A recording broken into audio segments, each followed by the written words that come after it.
Alrighty guys, today's day we do a little bit of an intake refresh on the 530 over here. We've got the M54 looking kind of grimy. We're going to fix that soon, so I think I talked about this earlier, but I'll be doing an M56 valve cover swap on this car, which means an aluminum valve cover that is not prone to cracking at all like this one is currently cracked. You can kind of see it is leaking oil everywhere, so despite changing the valve cover gasket about a month ago, it is still leaking from various places just because of that. I did torque it down correctly, so I know it's not that. It's just more that the actual cover is either warped, cracked, or both. Well, definitely cracked. But yeah, moving on to intake, we're going to do today. So currently we have a stock intake system. It's actually a pretty good intake. It's actually a stock cold air intake, as it takes in air from down below. I believe it's either behind the fog light or somewhere in the fender liner over there. But it does take air from down below, so that is a pretty good air intake system, I think, from the factory. People actually say if you're not going to use a non-cold air intake, everything else is pretty much worse than the stock one. So I think what we're going to do today is make some minor modifications to it, as well as just OEM plus sort of things you can do. Something specific to the M54 and E39s is that we have this little Helmholtz resonator down here. This attaches to the upper intake boot over here, and that basically, this clamp is very loose, wow.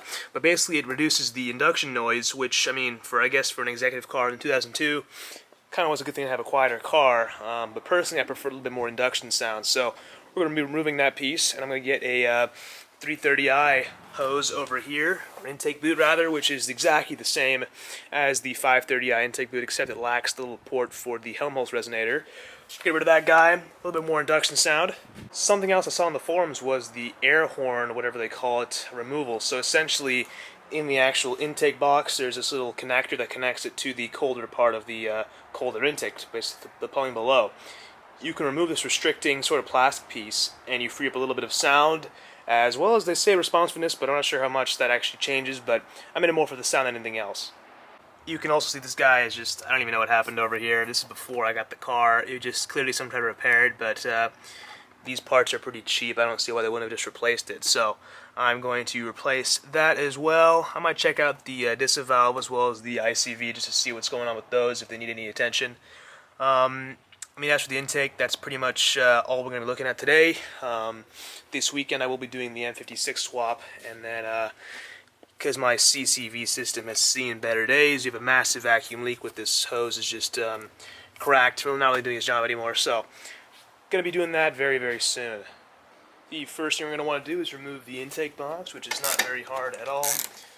10mm up here. Next up, unplug your math over here. Also loosen up this clamp I already have because it was already loose. You can pull the boot off the back of the box like so. And now it's basically as simple as just kind of pulling up on the intake box, and it should kind of pop out of the grommets. And like this.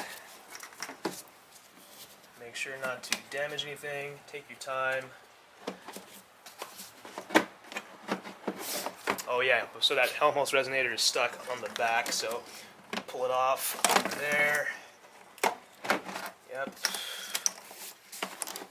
And it's slowly making its way out like so. This guy right over here is the Helmholtz resonator. I think it's connected by a 8mm screw over here. We can go ahead and remove that and just pull this guy off, and then we can go ahead and replace the boots later on. Then over here, we can actually see where the intake connects to the colder part of the below. This is that little horn I was talking about, so we can push in these tabs.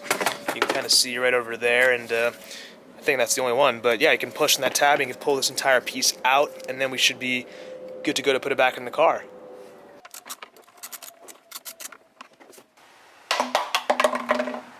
Alright, so for the air horn, you're going to take off this piece that connects the rest of the intake system off first.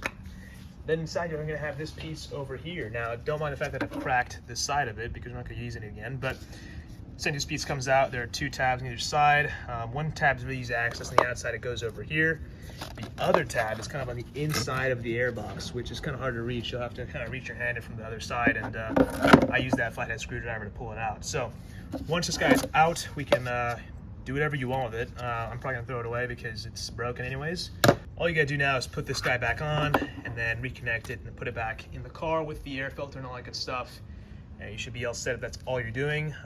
Now, I do have some new pieces over there for the actual intake part over there that goes throttle body. So I'm going to take those pieces off now, and we're going to go forward from there.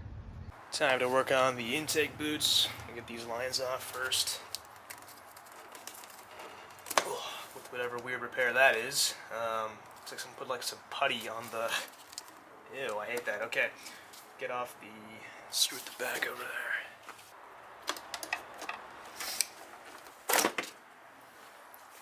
Taking off the D-stud, dice, whatever you can call it, a valve. Unplug this guy. Okay. Get you in there. Maybe? Yes. This glove is really working today, isn't it?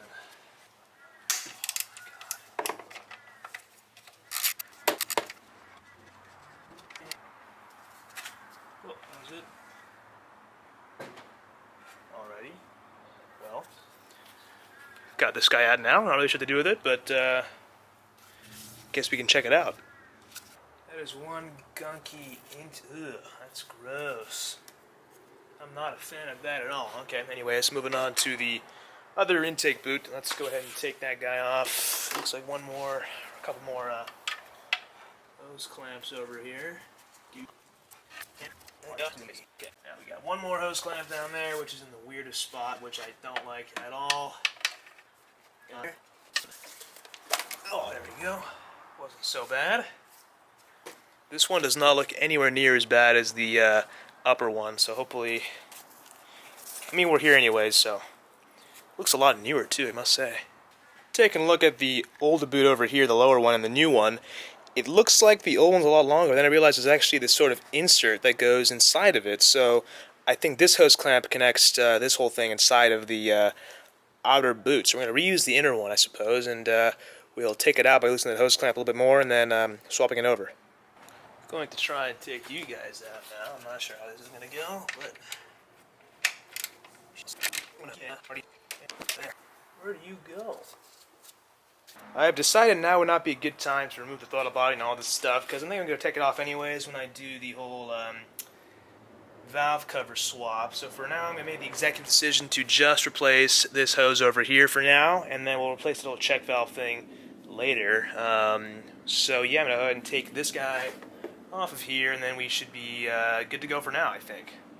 Going to replace this vacuum line while I'm here. I'm sure it's old and decrepit, so I might as well.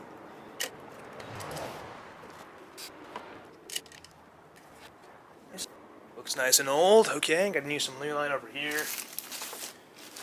Fun fact, this is all leftover line from my 335i. It just happens to be very useful for the other cars as well. Okay, I think I've done what I wanted to do so far today, so I'm gonna go ahead and put it all back together, and then we can go for a drive and see if it sounds any better or sounds any different at all, and we should be good for now.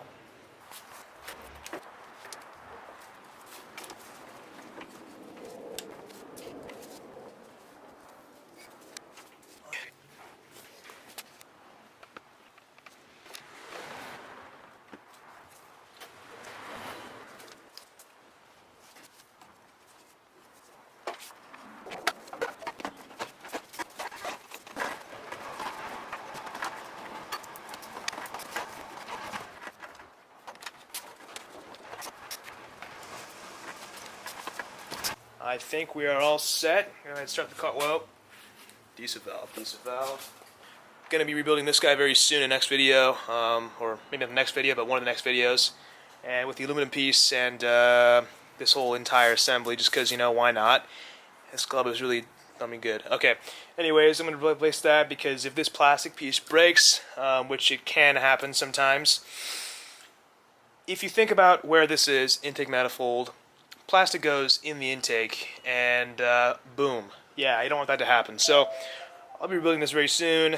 It actually works pretty well. You can kind of test it out by flipping this around like this, and if you put your finger on top over here, only should move a little bit like that. If you release your finger, it moves back. So this one is functional. It's doing its job from what it seems like, but it can't hurt rebuilding it. So I'm going to go ahead and do that.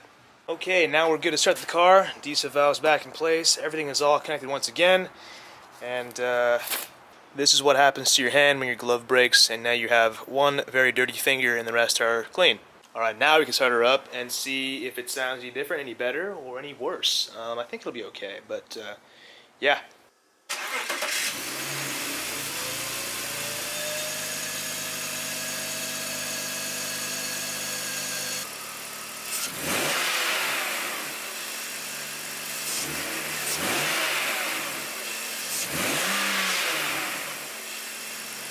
These are all the old parts. We're going to go find the trash can very soon.